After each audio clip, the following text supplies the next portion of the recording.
السلام عليكم ورحمة الله تعالى وبركاته. متتبعي قناة منوعات دياموندا، نقدم لكم اليوم واحد الخبيزات كيعمروا بالكبده والكفته والبصله وشويه شحمه، كيجيو زوينين. كاين اللي كيسميهم المدفونه، كاين اللي كيقول لهم خبيزات معمرين.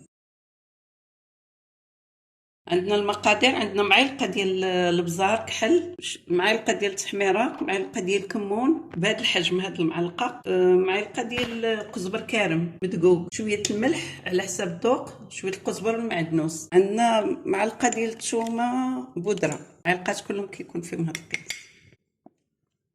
عندنا جوج بصلات متوسطين، ما كبارش بزاف ماشي صغار بزاف.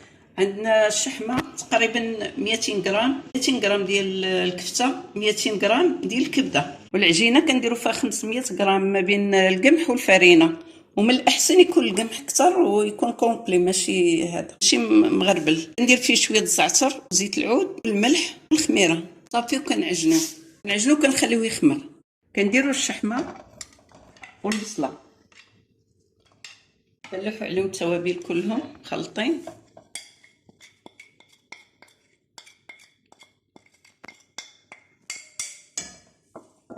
كنديروا شويه ديال زيت العود، صافي، وكنشعلوا عليهم العافيه. صافي كنخلطوها كل الاقامه، كنخليوها طيب ديك البصيله هي والشحمه حتى تذوب لينا الشحمه والبصله، حتى هي كطيح مزيان. العافيه ماشي مجهده بزاف ماشي محذوره بزاف. المهم ملي كتغلى عاد ملي كتدخل المقله مزيان عاد كنقصوا عليها شويه العافيه ونخليوها.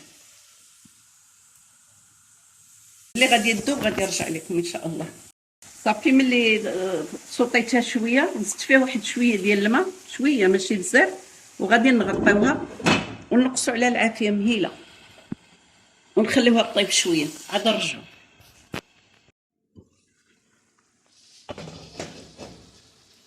من بعد ما خليناها حتى طابت، شوف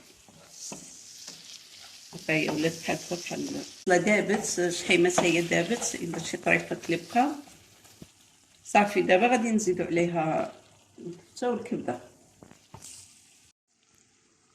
صافي غادي نديرو الكفته هي الاولى،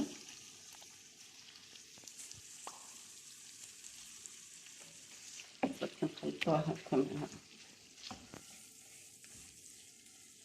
على الصوص باش تحلينا مزيان. من بعد نزيدو الكبده باش ما نخليوهاش طيب بزاف، حيت مازال غادي يطيب وسط الخبز.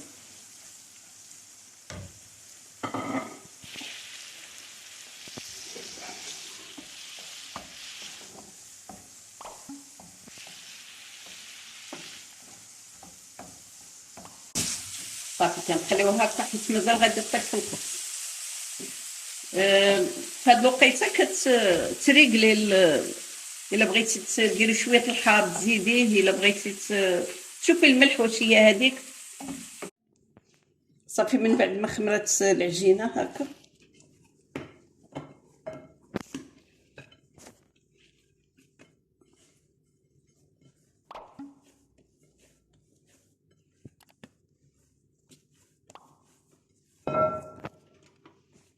كنقدر نقطعوا خبيزات بحال هكا.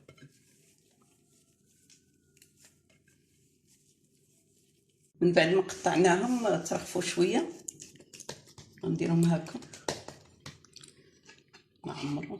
ساهلين بزاف، الضي كيوجدوا ما كيتعطلوش.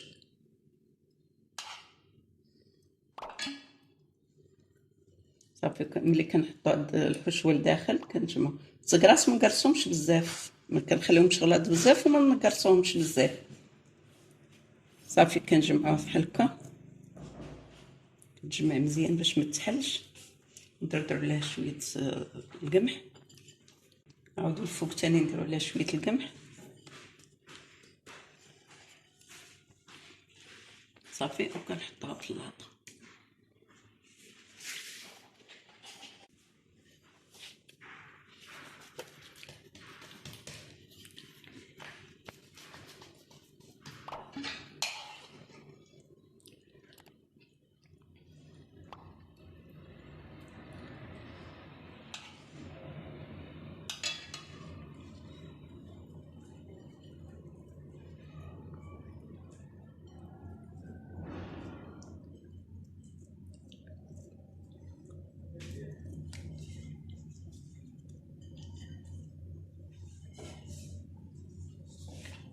كنبقاو غاديين بنفس الطريقه، وحده من ورا وحده تنكملوا.